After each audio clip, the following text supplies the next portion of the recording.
آج ہم ایک بہت ہی بنیادی لیکن گہرے سوال پر بات کر رہے ہیں۔ سوال یہ کہ ہم کسی انسان کی اصل شخصیت کو، اس کے باطن کو کیسے سمجھیں؟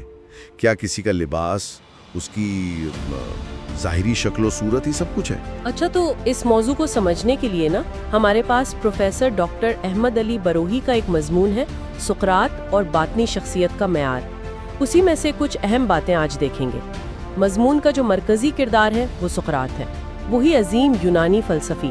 تاریخ انہیں صرف فلسفی نہیں کہتی بلکہ ایک انسان شناس بھی مانتی ہے، یعنی وہ شخص جو انسان کے اندر تک، اس کی حقیقت تک پہنچ سکتا تھا۔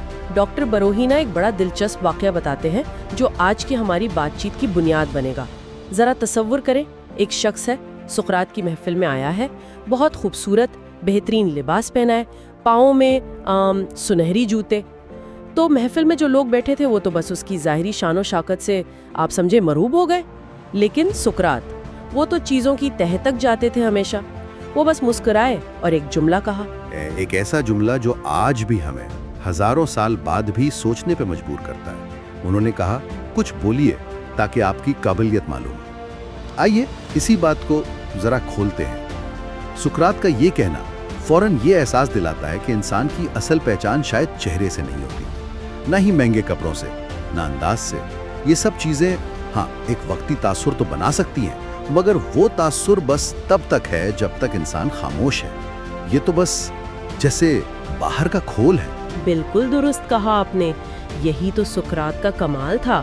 وہ ظاہری چمک دمک کے پیچھے دیکھ سکتے تھے۔ دیکھیں، جیسے ہی کوئی شخص بولنا شروع کرتا ہے نا، تو اس کے الفاظ صرف آواز نہیں رہتے، وہ اس کی سوچ کا، اس کی فکر کا آئینہ بن جاتے ہیں۔ اس کی باتوں سے اندازہ ہو جاتا ہے کہ اس کا علم کتنا ہے، سوچ کتنی پختہ ہے، اس کے اخلاقی اصول کیا ہیں۔ الفاظ تو اصل میں دماغ اور دل کی ترجمانی کرتے ہیں۔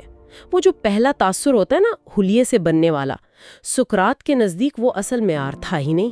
اور ڈاکٹر بروہی اس میں ایک اور آپ کہیں پرت کا اضافہ کرتے ہیں۔ وہ کہتے ہیں کہ خاموشی جو ہے وہ ایک طرح سے عارضی حفاظت ہے۔ مطلب جب تک آپ چپ ہیں آپ کا بھرم قائم ہے، لیکن جیسے ہی آپ بولتے ہیں آپ کی علمی سطح اور آپ کی اخلاقی حقیقت دونوں سامنے آ جاتی ہیں۔ وہ ساری شان و شوکت، وہ مہنگا لباس، سنہرے جوتے، یہ سب ایک نقاب کی طرح ہیں جو گفتگو شروع ہوتے ہی اتر جاتا ہے۔ یہ بات آج کل کتنی سچی لگتی ہے، خاص طور پر آن لائن دنیا میں۔ یقیناً، بالکل۔ اور یہوں پر الفاظ کا چناؤ، اس کی اہمیت سامنے آتی ہے۔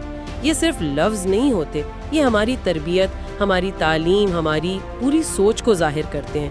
اگر کسی کی گفتگو میں تہذیب ہے، دلیل ہے، علم نظر آتا ہے، تو سننے والے پر اثر گہرا ہوتا ہے، چاہے اس کا لباس بالکل سادہ کیوں نہ ہو۔ اور اس کے برعکس اگر باتیں سطحی ہیں، غیر مہذب ہیں، تو پھر بہترین لباس بھی اس کمی کو چھپا نہیں پاتا۔ یہیں پہ تعلیم اور تربیت کا کردار آتا ہے۔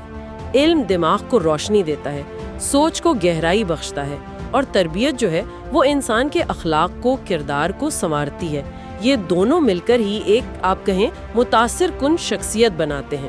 تو گویا اصل چیز، اصل سرمایہ ظاہری ٹیپ ٹاپ نہیں بلکہ انسان کی زبان سے نکلنے والے خیالات ہیں، اور ان خیالات کے پیچھے کی سوچ ہے۔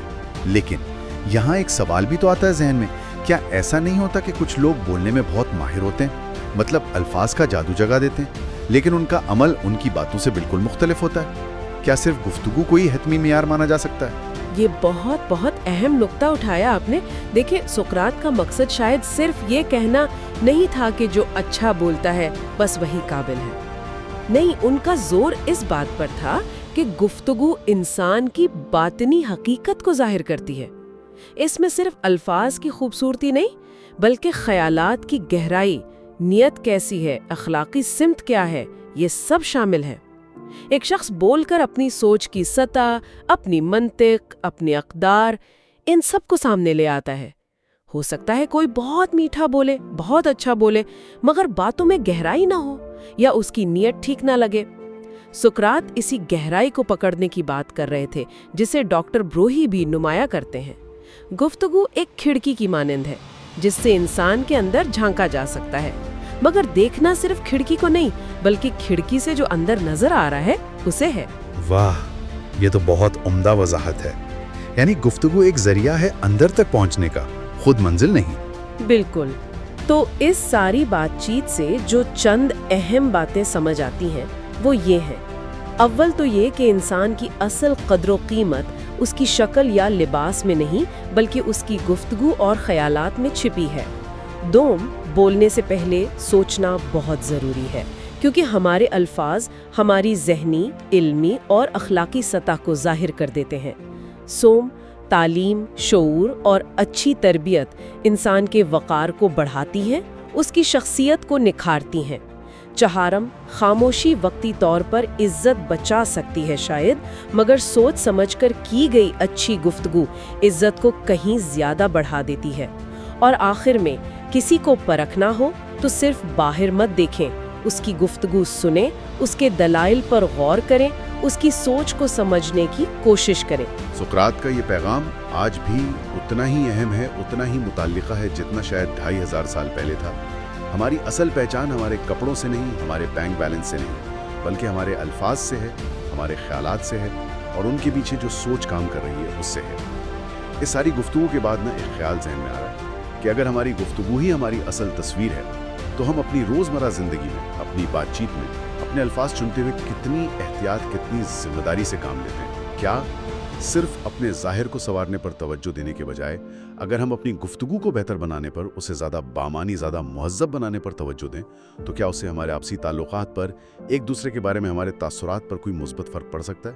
یہ سوال میں اپنے سننے والوں کے لیے چھوڑتا ہوں کہ وہ اس پر غور کریں.